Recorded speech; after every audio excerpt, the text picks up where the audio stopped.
The gruesome policy of destroying Falun Gong practitioners physically has been primarily carried out by the police, procuratorate, and the court system in China. Based on statistics gathered by the Clear Wisdom website, at least 1,700 Falun Gong practitioners have died from the persecution in the last 5 years. The deaths have occurred in over 30 provinces, autonomous regions, and municipalities under the direct leadership of the central government. Among the Falun Gong practitioners tortured to death, the youngest was only 10 months old, the oldest was 82 years old, most were women and the elderly. CCP officials have admitted privately that the actual number of Falun Gong practitioners who have died from the persecution is much higher. There are 2 ways to kill people. One is to destroy them physically. The other is to eliminate them mentally. Nazi Germany's concentration camps and the Soviet Gulag were notorious for their atrocities, but they destroyed people physically. The CCP, however, has created a mental destruction and called it ideology reformation. The aim is to manipulate and control people. Usually, mental destruction is crueler and more concealed than physical destruction. In the suppression, Falun Gong practitioners are often required to write a so-called statement of guarantee letter or statement of repentance, giving up the practice or promising not to appeal. If they write the statements, they are released. If they don't, they are sentenced to imprisonment. In jail, a criterion for determining whether a practitioner has been so-called transformed or not is whether he or she will curse others. Those who refuse transformation are tortured by numerous methods: whipping, electric shock torture, freezing, tying with ropes, handcuffing, shackling for extended periods, burning with open flames, burning with lit cigarettes or hot irons, being cuffed and hung up, being forced to stand or kneel down for a long time, being jabbed with bamboo sticks or metal wires, sexual abuse, rape, and on and on. In October 2000, guards at the Masanja forced labor camp in Liaoning province stripped the clothes completely off 18 women practitioners and threw them into prison cells filled with men. The abuse of so-called psychiatric treatment has also been a well-planned and systematically carried out top-down policy to persecute Falun Gong practitioners. Statistics indicate that at least 100 psychiatric facilities at the provincial, city, county, or district level in 23 provinces, regions, and municipalities have engaged in the persecution. Normal, rational, and mentally healthy Falun Gong practitioners have been unlawfully locked up in psychiatric facilities and injected with unknown drugs capable of destroying a person's central nervous system.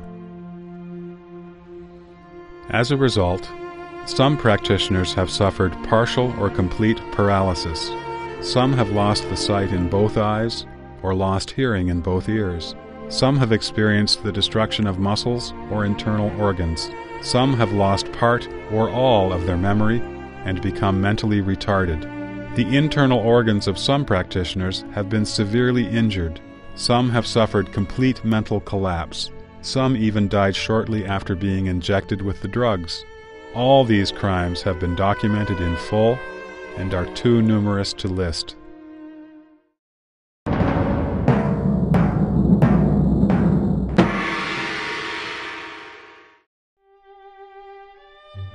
The CCP's reign is the darkest and most ridiculous page in Chinese history. However, motivated by his personal interests, Jiang Zemin utilized the CCP to launch the suppression of truthfulness, compassion, and tolerance. It has been the most evil chapter of the CCP's reign. It has made the laws redundant. Morality and human nature have been ruined. It has brought fatal pressure to its financial system, now about to crash. And it has dragged the country and its people into crime and disaster.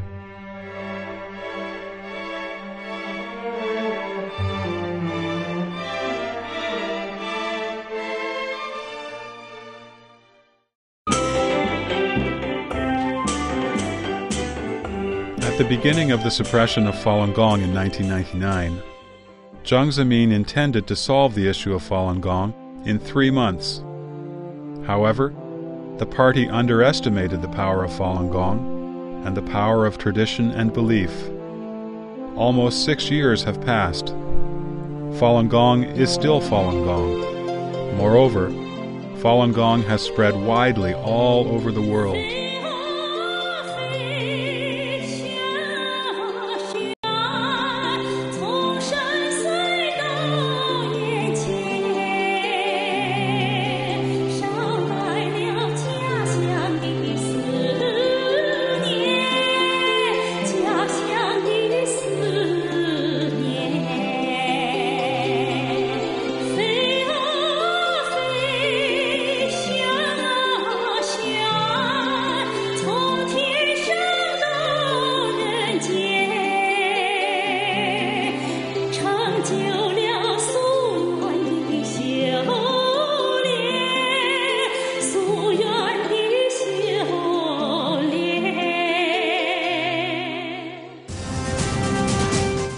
The notorious Jiang Zemin is now beset with troubles both at home and abroad, and is facing many lawsuits and appeals seeking to bring him to justice.